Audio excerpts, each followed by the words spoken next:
Hey guys, Dougie at the Hardwood in historic downtown Coral, Texas, and I just wanted to take some time to share with y'all a classic cocktail known as La Floradita Daiquiri No. 3, or better known for his nickname, nicknamed after one of my heroes, the Hemingway.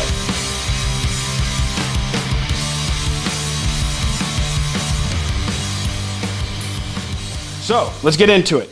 The Hemingway Daiquiri is a great variation of a daiquiri created at the La Floradita in Cuba.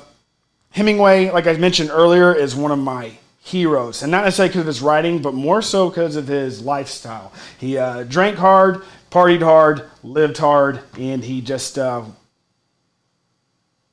pretty cool. So, with that said, let's get right into it. So, instead of using a simple syrup, we're going to use a Luxardo maraschino liqueur, cherry liqueur. The idea is that Hemingway apparently didn't like his cocktails too sweet. He did love a complete balance, and he loved a lot of character. He loved the mouthfeels and things like that, but not necessarily over sweetness, which is something that I think we all can relate to. And then we're also going to use Panama Pacific white rum. Guys, if y'all can get this rum, get it.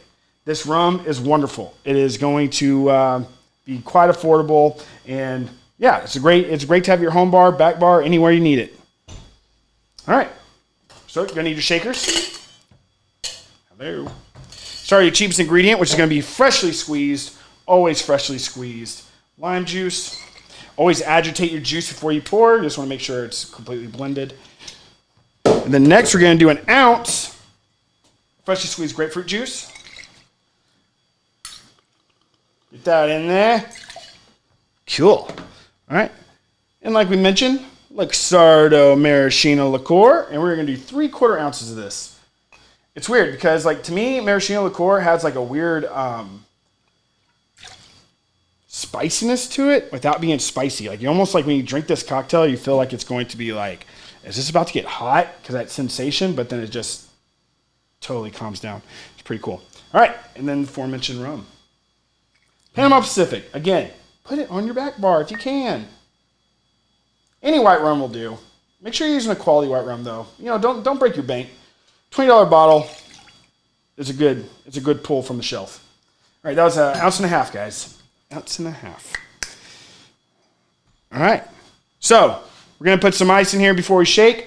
And so the thing about ice, try your best not to use the ice that comes out of your standard refrigerator. You want to try to get ice that comes from probably like a McDonald's or something, because they have the best like ice for shaking when it comes to not making your own or buying like super high quality like hand cut ice.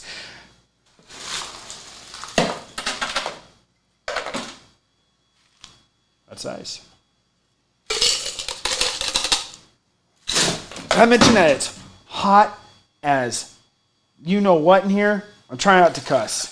All right, we're gonna do a vigorous shake for about 6 to 10 seconds. This ice is actually very cold, so it'll probably be longer to 10. And shake like nobody's watching.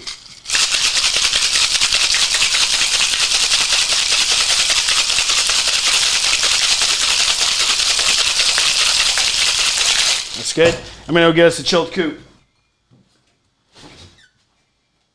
Hello. And that is a chilled coupe right there. Hello. All right, and so for the sake of not making a mess, I suggest double straining using your Hawthorne strainer in your big tin, then your fine mesh strainer, and putting that into your small tin and straining this way, because again, it will just less of a mess.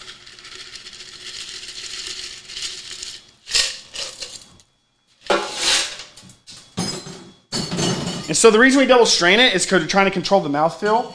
Because we want to make sure that this cocktail, we have, like when we give it to our guests or give it to our friends at home, we want to control their experience as much as possible. So chilled glass, you know, chances are they might not notice, but the thing is you really want to do your best because you want to make sure you're giving them a nice, serious like mouthfeel, like silky, viscous. You don't want shards of ice just bouncing back and forth off your mouth. So, because it just takes away from all that hard work you put into it. With that said, this cocktail Does call for garnish for the most part. I do not like putting garnish into my daiquiris because, again, with the mouthfeel that we just put all that time and effort to double strain, I don't like the idea of a lime will or a swath like touching my lip while I drink it. So I just wanted to do this one without. But you could just even take just some fresh fruit. It doesn't necessarily have to be a grapefruit. Matter of fact, I don't suggest grapefruit for that because you already put grapefruit in there and you want to control the bitterness as much as possible. So a lemon swath would actually probably brighten this up nicely. 6 inches up, 3 inches back. You're letting those lighter oils spray over your drink. The heavier oils fall back. And so, again, controlling that bitterness. Help it all get on the glass. Throw that swath away. And that.